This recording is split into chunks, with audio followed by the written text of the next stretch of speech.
O MCA Notícias está de volta para falar das últimas ocorrências registradas na região.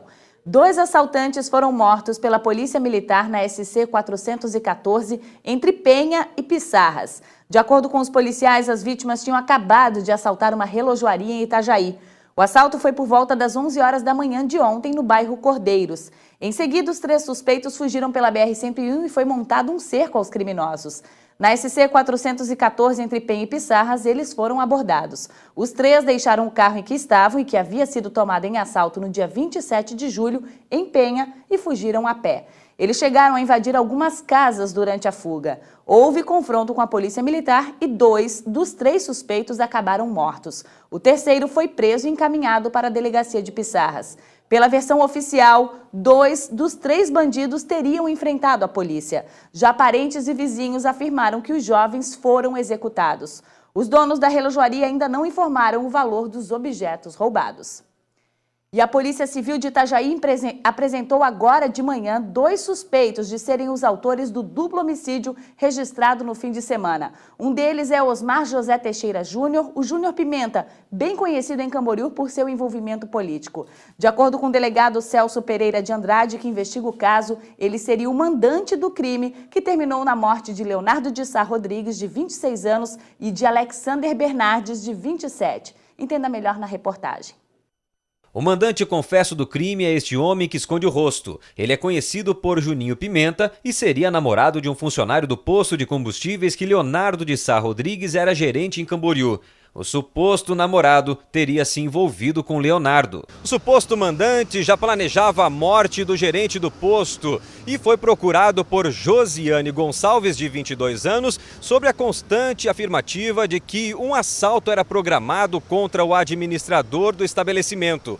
Foi então que 5 pessoas participaram da trama que resultou na morte dos 2 jovens. A gente já tinha tomado alguns depoimentos e já estava com algumas suspeitas. De acordo com o depoimento de Juninho à Polícia Civil, ele e mais 4 pessoas, entre elas Josiane, foram até a casa do gerente, onde também morava o amigo dele, Alexandro da Silva Bernardes, de 27 anos. A informação de Juninho, que frequentava a residência, é de que no local os assaltantes encontrariam dinheiro e eletroeletrônicos. A gente tem 10 dias para entregar o inquérito policial no fórum, várias pessoas vão ser ouvidas ainda e a gente espera concluir isso aí no prazo legal. Depois do assalto, os 2 moradores da casa foram levados para Caianduba e executados. 2 suspeitos foram presos e a polícia investiga quem teria assassinado os 2 jovens.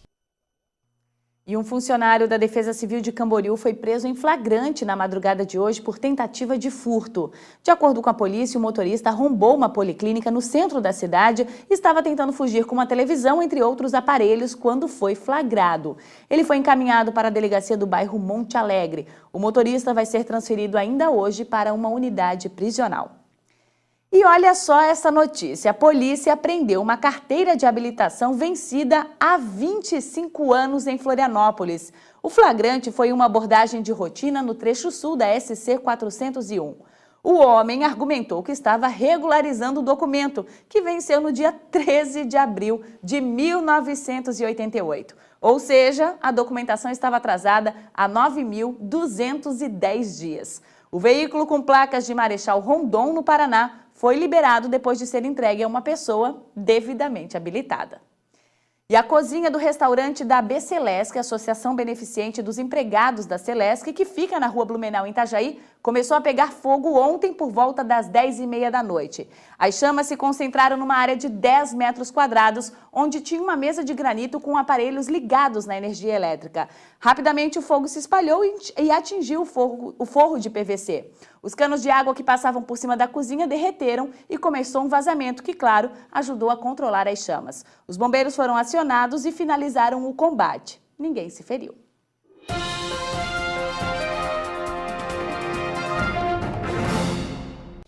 Itajaí amanheceu com neblina nesta quinta-feira. Meteorologia indica sol entre nuvens no decorrer do dia.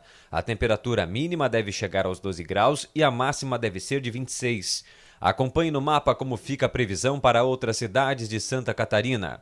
Em Florianópolis, sol entre nuvens, sem a possibilidade de chuva. A temperatura mínima prevista é de 13 graus e a máxima de 26. Em Curitibano, sol com algumas nuvens e também não deve chover. A temperatura mínima é de 11 graus e a máxima prevista é de 25.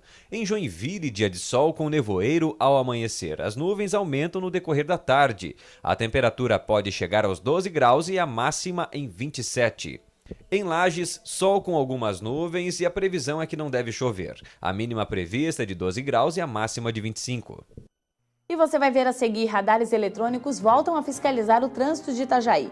O limite máximo de velocidade permitido é de 50 km por hora. Joaquim Lacerda vem para comentar este assunto. E você vai ver ainda hoje, 5 cidades catarinenses estão entre as mais desenvolvidas do país nos quesitos longevidade, acesso à educação e padrão de vida. É um instante só e nós já voltamos.